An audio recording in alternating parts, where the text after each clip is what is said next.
நீங்க அதுக்காக நான் நினைக்கிறேன் கூட்டணி அதாவது நல்ல ஆட்சி நடக்கணும். வந்து இதுக்கு வந்து அதனால தங்களுக்கு தெரியாத ஒன்றும் இல்லை. அதனால இதெல்லாம் வந்து ஆடி மேய்ச்சது போல ஆச்சு. அண்ணனுக்கு பொண்ணு பார்த்த போல கதை மாதிரி தான். அதனால புதிய எம்எல்ஏ வராங்க, அவங்க ஜெயிப்பாங்க. ஜெயிச்சுட்டு சரி ரைட் எல்லாம் தாவேக்கா கவர்மெண்ட் தாவேக்காவோட பியூர்லி கவர்மெண்டான ஒரு நிலைப்பாடு உருவாகும்.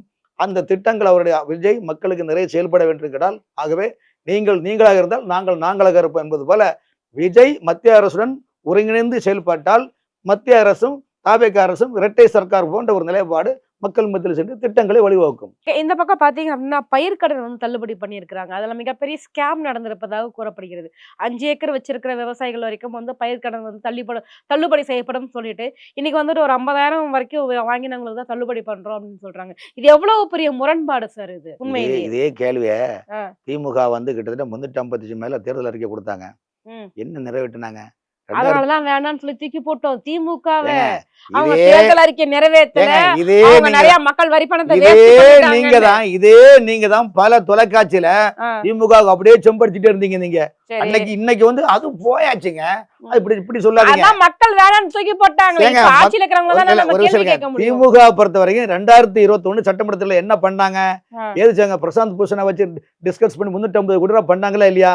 அதே போல இந்த சட்டமன்ற தேர்தலையும் அதே பீகார் ஓனரை பிடிச்சு நான் என்ன கேக்குறேன், பயிர்க்கடன் தள்ளுபடியில இவ்வளவு பெரிய ஸ்கேம் நடந்திருக்குது, என்ன நடக்குது? நிலைமையை கருத்தில் கொண்டுதான் கொஞ்சம் கொஞ்சமா அவங்க பண்ணுவாங்க.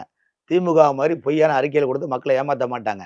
புரியுதா? திமுக அரசு ஊழியர்களை அரசு பகுதிநேர அரசியலுக்கு பெர்மிஷன். அப்ப நிதிநிலை சரியில்லை அப்படின்னு சொன்னாங்கன்னா எதுக்காக மேடையில அவ்வளவு வாக்குறுதிகள் கொடுக்கணும்? ஏன்னா தாவேக்கா தான் பேசினாங்களே, இவ்வளவு தூரம் கடன் வச்சிருக்காங்க திமுகன்னு சொல்லி பேசினதே தாவேக்கா தானே.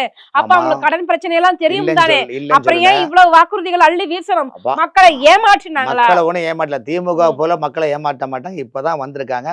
மத்திய அரசுடைய மோதல் போக்கு இல்லாமல் நல்ல ஒரு வளர்ச்சி பாதையில கொண்டு போனா நிச்சயமாக மத்திய அரசு ஆதரவோடு தமிழக தாவேக்கா அரசுடைய திட்டங்கள் நிறைவேறும். கண்டிப்பாக மத்திய அரசினுடைய ஆதரவோடு அப்ப காங்கிரஸ் கிளட்டி விட்டுருவாங்களா கேட்காதீங்க. இதுக்கு நான் பதில் சொல்ல மாட்டேன். இல்ல அதெல்லாம் நான் கேட்க மாட்டேன். காங்கிரஸோட ஆதரவும் இருக்கு. மத்திய அரசுடைய ஆதரவோடு இருக்கு. ஒரு நல்லா நீங்க ஒரு பொடி வச்சு பேசிருக்கீங்க. மக்களுக்கு புரியுதான்னு பார்ப்போம். கண்டிப்பா புரியும் நினைக்கிறேன். எங்க கேள்விகளுக்கு ரொம்ப சிறப்பான பதில் சொன்னீங்க. ரொம்ப நன்றி.